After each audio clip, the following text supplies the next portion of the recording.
বিসমিল্লাহি ওয়াসসালাতু ওয়াসসালামু আলা রাসূলিল্লাহ ওয়া আলা আলিহি ওয়া সাহবিহি ওয়া মান ওয়ালা আম্মা বা'দ। সুপ্রিয় দর্শক, আশা করি সকলেই ভালো আছেন। আমি আপনাদের সামনে আজ খুব এক গুরুত্বপূর্ণ বিষয় নিয়ে উপস্থিত হয়েছি।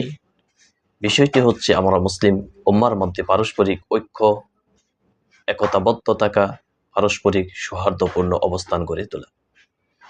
আল্লাহ সুবহানাহু ওয়া তাআলা আমাদের উপর যেমন নামাজ, রোজা, হজ, যাকাত ইত্যাদি বিধান ফরজ করেছেন, ঠিক তেমনিভাবে আমাদেরকে একতাবদ্ধ থাকা, ঐক্যবদ্ধ থাকা, মতবিরোধ মত পরিহার করে চলা আল্লাহ সুবহানাহু ওয়া তাআলা আমাদের উপর ফরজ করেছেন। কুরআনুল কারীমের অসংখ্য আয়াতে আল্লাহ সুবহানাহু ওয়া তাআলা মুসলিম উম্মাহকে একতাবদ্ধ থাকা, মতবিরোধ, তর্ক, মতভিন্নতা পরিহার করে, বিচ্ছিন্নতা পরিহার করে এক হয়ে থাকার গুরুত্ব আরোপ করেছেন। সূরাত আলে ইমরানের 103 নম্বর আয়াতে আল্লাহ সুবহানাহু ওয়া তাআলা বলছেন, ওয়া'তাসিমু বিহাবলিল্লাহি জামিআন ওয়া লা তাফাররাকু। তোমরা আল্লাহ তাআলার রজ্জুকে দৃঢ়ভাবে আঁকড়ে ধরো আর তোমরা বিচ্ছিন্নতা অবলম্বন করিও না। সূরাত আলে ইমরানের 105 নম্বর আয়াতে আল্লাহ সুবহানাহু ওয়া তাআলা বলছেন, ওয়ালা তাকুনু কাল্লাযীনা তাফাররাকু ওয়াখতালাফু মিন বা'দি মা জাআহুমুল বায়িনাত। তোমরা তাদের মতো হইও না যাদের কাছে আল্লাহ সুবহানাহু ওয়া তাআলার পক্ষ থেকে সুস্পষ্ট প্রমাণাদি আসার পরও তারা বিচ্ছিন্নতা অবলম্বন করেছিল এবং পারস্পরিক মতবিরোধ করেছিল। এর পরবর্তী আয়াতে আল্লাহ সুবহানাহু ওয়া তাআলা বলছেন, ইয়াউমা তাবিয়াত্তু ওয়ুজুহু ওয়া তাসওয়াদ্দু ওয়ুজুহ। কিয়ামতের দিন একদল লোকের চেহারা হবে খুব আলোকোজ্জ্বল আর একদল লোকের চেহারা হয়ে যাবে কুৎসিত কালো। কাদের চেহারা আলোকোজ্জ্বল হবে আর কাদের চেহারা কুৎসিত হবে, এই আয়াতের ব্যাখ্যায় আল্লামা ইবনু কাসির রাহিমাহুল্লাহ তার তাফসীর ইবনে কাসিরের 1 নম্বর খণ্ড 584 নম্বর পৃষ্ঠায় রাইসুল মুফাসসিরিন হযরত আব্দুল্লাহ ইবনু আব্বাস রাদিয়াল্লাহু তাআলা আনহুমার বক্তব্য নকল করেছেন। হযরত আব্দুল্লাহ ইবনে আব্বাস রাদিয়াল্লাহু তাআলা আনহুমা বলছেন, তাবিয়াত্তু ওয়ুজুহু আহলিল সুন্নাতি ওয়াল জামাআহ ওয়া তাসওয়াদ্দু ওয়ুজুহ আহলিল বিদআতি ওয়াল ফুরকা। যারা আহলুস সুন্নাহ ওয়াল জামাআর মতাদর্শের অনুসারী ছিল, দুনিয়াতে যারা আহলুস সুন্নাহ ওয়াল জামাআর মতাদর্শের বিশ্বাসী ছিল, কিয়ামতের দিন তাদের চেহারাগুলো আলোকোজ্জ্বল হবে।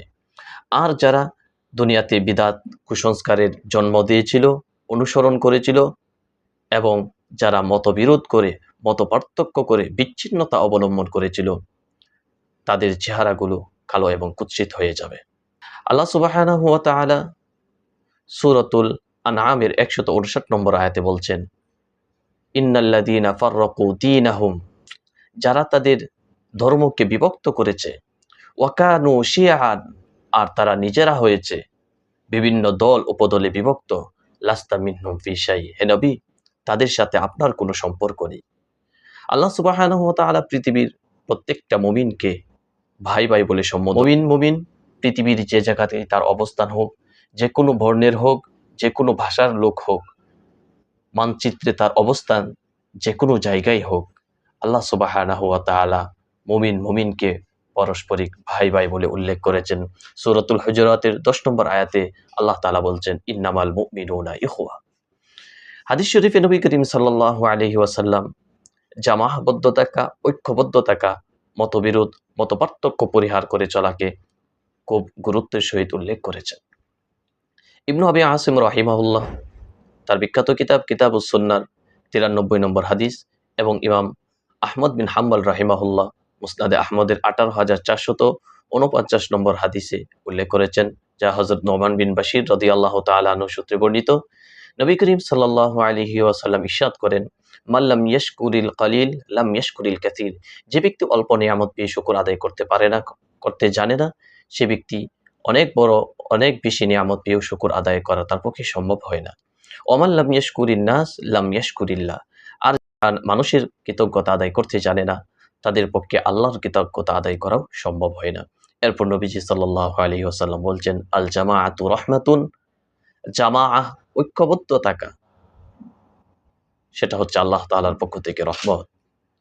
ওয়াল ফুরকাতু আযাবুন, আর বিচ্ছিন্নতা অবলম্বন করা সেটা হচ্ছে অনেক বড় আযাব। আমরা যদি মুসলমান পরস্পরে ঐক্যবদ্ধ থাকি, তাহলে আমাদের হারানো দিনগুলো আবার ফিরে আসবে। আমরা যদি একতাবদ্ধ হই, তাহলে আমাদের সেই সোনালী যুগগুলো আবার আমাদের কাছে ধরা দিবে। আর যদি আমরা আমাদের বর্তমান অবস্থাতেই মতের চূড়ান্ত সীমায় যে আমরা আছি সেটাই যদি আমরা বহাল রাখি, তাহলে আমাদের ক্ষেত্রে আল্লাহ সুবহানাহু ওয়া তাআলার সেই ঐতিহাসিক বাণী কার্যকর হবে, যা আল্লাহ তাআলা সূরাতুল আনফালের ৪৬ নম্বর আয়াতে বলছেন, আতিউল্লাহ ওয়া রাসূলাহু ওয়া লা তানাযাউ, তোমরা আল্লাহ তাআলার অনুসরণ করো আর তার রাসূলের অনুসরণ করো। ওয়ালা তানাযাউ, তোমরা বিচ্ছিন্নতা অবলম্বন করো না। ফাতাফশালু, তাহলে তোমরা দুর্বল হবে। ওয়া তাযহাবা রিহুকুম, আর তোমাদের প্রভাব প্রতিপত্তি খর্ব হয়ে যাবে। আসুন আমরা একতাবদ্ধ হই, ঐক্যবদ্ধ হই, তাওহীদের কালিমা এর ছায়াতলে আমরা সকলে একতাবদ্ধ হয়ে আবার আমাদের হারানো গৌরব উজ্জ্বল দিনগুলো ফিরিয়ে আনি। আল্লাহ আমাদের সহায় হোক।